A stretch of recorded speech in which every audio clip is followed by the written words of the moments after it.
Welcome back to another episode of Drawing Conclusions. I'm Nick Williams, the principal consultant here at DeepBridge Consulting, and we're going to continue our pattern of talking about content. And today we're going to draw out a value-based approach to creating your content. Now, this is the one that is very actionable.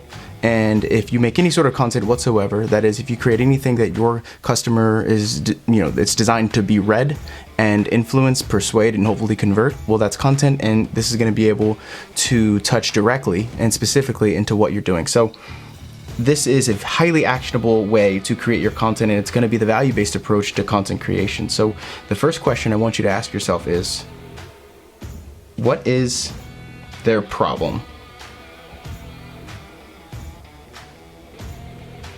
Now, when I say their problem, I mean number one, the ideal consumer, and number two, I mean in the words and in the way and the concepts in which they would conceptualize and build the frameworks of their problem.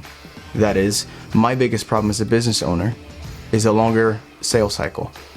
Now, if someone was B2B selling me, they would have to use that sort of language. Otherwise, I'm not, even if they get the value that I'm searching for, even if they get it right, and they say, well, we can actually, we can make you more money and get you more clients faster. Well, that's not necessarily what I'm looking for, because there's a couple variables that you're not saying that maybe you're assuming, but what you're saying isn't actually saying what I'm saying. So if your customer says, well, it's too expensive, you have to break down what they're deriving expensive, quote unquote, because it's really a question about value. And there's some underlying things you have to understand in order to help them. So what's the problem? Let's say it is expensive, or let's say it's confusing. Well, you got to break down confusing, and you got to use, when you break it down, use it in ways in which they would say it. So if you know the answer, it's confusing, it's because it's brand new, it's because it's technology they don't understand, XYZ, they're not going to say those things, so it certainly won't resonate. So your value doesn't seem valuable. And that's the problem a lot of times, is marketers are talking to themselves when you have to pretend you're talking to the customer, because you are. They're on the other end of your content. So what's the problem? And you can do this, silo this out. So you're going to have multiple problems. What is the value? Essentially, another way to say it is, what is the problem they're having? What is the value they're searching for? So you've got, let's just do 3. It's easier. We'll space it out a little bit better. Problem 1, problem 2, problem 3. And then under each of these problems, what you're going to have is essentially what are the objections you have to handle. So what are the problems? And then under, let's say this was, let's say the problem was money. Break that down further. Is it an actual result of not having the money? Is your product actually expensive compared to the category? Is it more expensive than the category? Is this a necessity? Is this something that, is it water or is it perfume?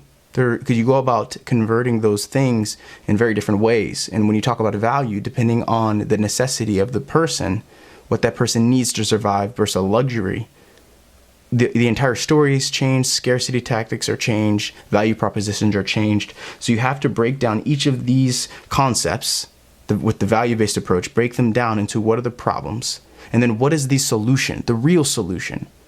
Because if the problem is money, making it cheaper isn't always the solution. Because if it's why a house is expensive, a car is expensive, but it's not a no-go, it's not a deal killer. Because it's about value. If you can change it from an investment to just an expenditure, well, sure. Then all of a sudden you solve the problem. So you have to understand what is the actual issue at play, and then what are the actual solutions. So you've got your problems, and now you've got your 3 solutions, and they're going to be corresponding specifically to these different problems. So I'm calling it X and Y, whatever. So the solution is going to be associated with problem 1. Now all of these solutions are siloed off. So you've got problem 2, which is whatever the case may be, and then solutions that are specific to that.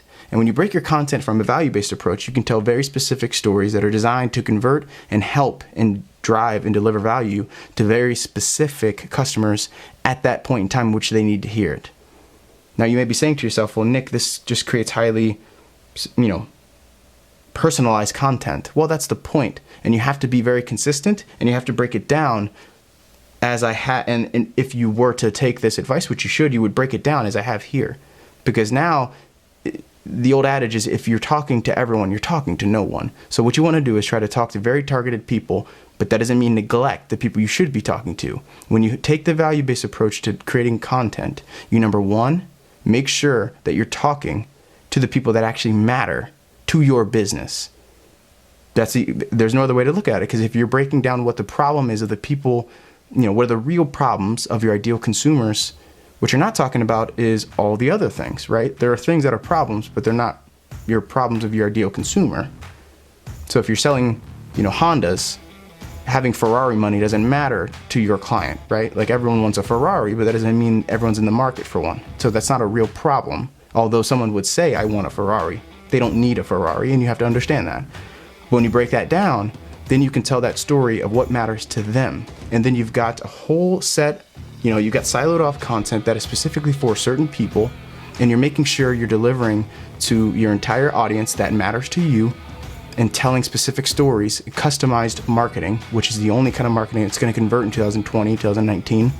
And that way you are increasing your conversions, and what we're all about here is growing the bottom line for you. So this is the episode on creating a value problem, a value solutions-based approach to your content. Use this, build out these solutions you're gonna have for each of the problems that you set out. And this could be as convoluted, this could be as eloquent, this could be as large as you'd like, but it's designed to make sure that you're putting your customer first. Again, that is the one thing we care about here, because we know that that is the tried and true method, that no matter the algorithm change, no matter the disruption that's happening in the space of technology in your marketing, what doesn't change is the consumer wants their problems answered. And this approach to marketing, this approach to content does that for them. So thanks for checking this out, guys. We'll be back here a few more times this week. This is Drawing Conclusions. I'm Nick Williams, Principal Consultant, DeepBridge Consulting, and we look forward to giving you more